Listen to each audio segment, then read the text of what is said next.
श्री स्वामी समर्थ सर्वांना. कसे आहात सर्वजण? हेल्दी आहात ना? हेल्दीच राहा. आजच्या व्हिडिओमध्ये मी आपण मकर संक्रांतीच्या निमित्ताने लहान मुलांचे बोरन्हाण म्हणजेच लहान मुलांची लूट कशी करावी, लूट करण्याचा काय विधी आहे, लूट करण्याचे काय महत्त्व आहे याबद्दल माहिती सांगणार आहे. तेव्हा व्हिडिओ शेवटपर्यंत नक्की पहा. मकर संक्रांत हा सण जानेवारी महिन्यातील पहिलाच सण. यावर्षी मकर संक्रांत 15 जानेवारी 2024 रोजी आहे. हा सण अनेक ठिकाणी साजरा करण्यात येतो, पण महाराष्ट्रीयन पद्धतीमध्ये लहान बाळांसाठी हे एक खास गोष्ट असते, ती म्हणजे बोरन्हाण. विदर्भामध्ये बोरन्हाणला लूट असे म्हटलं जातं. मकर संक्रांतीची बाळाची लूट अशा पद्धतीने तिकडे हा सण साजरा केला जातो. सण साजरा करण्याची पद्धत सेम आहे, फक्त नावं वेगळे आहेत. बऱ्याच जणांनी बोरन्हाण आणि लूट असे शब्द ऐकले असतील, परंतु बोरन्हाण का घातले जाते असाही प्रश्न तुमच्या मनात आला असेल. तर आजच्या व्हिडिओमध्ये जाणून घेऊयात बोरन्हाण म्हणजे काय, लूट म्हणजे काय आणि ती कोणत्या पद्धतीने करायची, त्याची काय तयारी करायची, हे सर्व ह्या व्हिडिओमध्ये मी आज सांगणार आहे. तेव्हा व्हिडिओ शेवटपर्यंत नक्की पहा. सर्वात प्रथम जाणून घेऊया की बोरन्हाण म्हणजे काय, काय पद्धत आहे. तर सर्वसाधारणतः बाळाचा जन्म झाल्यानंतर जी येणारी पहिली संक्रांत असते तेव्हा बाळाचं बोरन्हाण घातलं जातं. शिशु संस्कारामध्ये अशी त्याची व्याख्या सांगितली आहे. मात्र लहान मुलांना उत्तम आरोग्य लाभावं म्हणून बोर घालण्याची पारंपरिक पद्धत करण्यात येते. ही जरी पारंपरिक पद्धत असली तरीही शास्त्रानुसार संक्रांतीनंतर ऋतूमध्ये बदल होताना जाणवतो. त्या बदलाची आपल्या बाळाच्या शरीराला सवय नसते, त्यामुळे अशा ऋतूची बाधा होऊ नये म्हणून बाळांना बोरन्हाण घातलं जातं, त्यांची लूट केली जाते. यावेळी शेतामध्ये तयार होणारे आणि मोठ्या प्रमाणात उपलब्ध असणारे भुईमुगाच्या शेंगा, ऊसाचे तोकडे, बोरं, करवंद, तिळगुळाचे लाडू, आजकाल तर चॉकलेट्स, बिस्किट असे सुद्धा वस्तूंचा वापर करून मुलांच्या डोक्यावरून टाकले जाते. यावेळी इतर जी लहान मुलं आलेली असतात ती सुद्धा ही फळं खात नसतात किंवा त्यांना सुद्धा माहीत नसतं की हे कुठलं फळ आहे. पण अशा या खेळातून किंवा या अशा सणामधून बाळांना त्या फळांचा आस्वाद घेता येतो, त्यांना ती खाण्याची सवय होते. तसंच पालकांना आपल्या बाळाच्या आरोग्यासाठी काय योग्य आहे, काय अयोग्य आहे हे देखील कळतं. मुलांनी ही फळं खाल्ल्यामुळे बदलत्या वातावरणात शरीर सुदृढ राहण्यास बळ मिळते. मी जो हा व्हिडिओ शेअर करत आहे तो माझ्या मोठ्या मुलाच्या लूटचा आहे. तेव्हा तो 1 वर्षाचा होता, त्यामुळे तुम्ही बघू शकता तो व्यवस्थित बसत सुद्धा नाही आहे. त्यामुळे आजकाल बरेच जण मुलं 5 वर्षाची होईपर्यंत असली तरी सुद्धा बोरन्हाण करतात, जेणेकरून मुलं अशी त्या सणाचा सुद्धा आनंद घेऊ शकतील. आता जाणून घेऊयात की बोरन्हाण किंवा लूट नेमकं कधी करावं. जसं की आपल्या सगळ्यांनाच माहीत आहे की संक्रांतीचा दिवस हा 14 किंवा 15 जानेवारी पासून सुरू होतो. साधारणतः 14 किंवा 15 जानेवारी ही तिथी संक्रांतीची असते. तेव्हा संक्रांतीच्या दिवसापासून ते रथसप्तमीपर्यंतच्या दिवशीपर्यंत कुठल्याही दिवशी आपण बोरन्हाण करू शकतो, म्हणजे लूट करू शकतो. आपण हे आपल्या सोयीनुसार कोणत्या दिवशी करावं, कोणत्या वेळी करावं हे आपण ठरवू शकतो. कारण बोरन्हाणासाठी कोणत्याही मुहूर्ताची गरज नसते. थोरा मोठ्यांचे आशीर्वाद आपल्या लहान मुलांना मिळावेत आणि पालकांना त्याच्या आरोग्याची पुढे नीट काळजी घेता यावी, हाच यामागे हेतू असतो. या निमित्ताने आजूबाजूची लहान मुलं आपल्या बाळाजवळ येतात आपल्या बाळाला त्या मुलांची सवय होते, नवीन नवीन पदार्थांची सवय होते.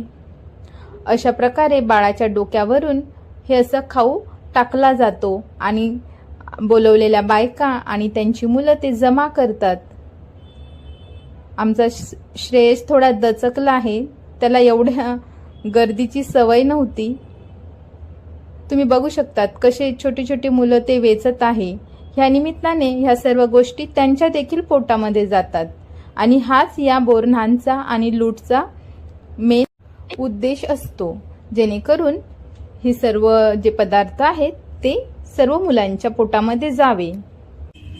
घरामध्ये लहान मूल जन्मणे हा एक सर्वांसाठी सोहळाच असतो आणि खरे सण उत्सव हे बाळाच्या जन्मानंतरच अजूनच चालू होता. एक एक संस्कार, त्याच्यानंतर छोटे छोटे सण बाळासोबत साजरे केले जातात. तसाच हा देखील एक सोहळा असतो. अगदी घरगुती पद्धतीने तुम्ही हा सोहळा करू शकता. याच्या तयारीसाठी लागणाऱ्या गोष्टी काही जास्त कठीण नसतात, सहजासहजी मिळणाऱ्या असतात. त्यामुळे प्रत्येकाने आपल्या लहान मुलांचं बोरन्हाण करावं. इतर कोणत्याही सणामध्ये आपण काळ्या रंगाचा वापर वर्ज्य करतो, परंतु मकर संक्रांत असा एक सण आहे ज्या दिवशी काळ्या रंगाचा वापर करणे शुभ मानले जाते. त्यामुळे या बोरन्हाणाच्या दिवशी बाळासाठी काळ्या रंगाचा ड्रेस, मुलींसाठी फ्रॉक, मुलांसाठी कुर्ता असे घातले जाते आणि त्यावर पांढऱ्या शुभ्र रंगाचे हलव्याचे दागिने घातले जाते आणि काय सुंदर कॉम्बिनेशन होऊन मुलं अगदी गोड गोजिरी दिसतात. बाळासाठी छानसा हलव्याचा मुकुट सुद्धा मिळतो, तो सुद्धा आपण घालू शकतो.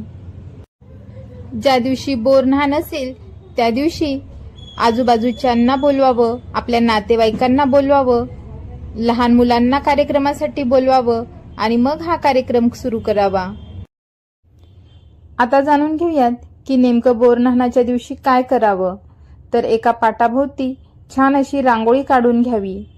त्या पाटावर आपल्या बाळाला बसवावं. जर बाळ एकटं बसणार नसेल तर आजी, आजोबा, आत्या, मामा यापैकी कोणासोबतही बाळाला बसवावं. हे जे बोरन्हाण आहे ते आता माझ्या छोट्या मुलाचं स्वराजचं बोरन्हाण चालू आहे. त्याच्या आत्याने त्याला घेतलं आहे. त्यानंतर बाळाला कुंकवाचा टिका लावावा, अक्षत लावावे, बाळाला छानसं असं ओवाळून घ्यावं, त्याला अनेक आशीर्वाद द्यावे.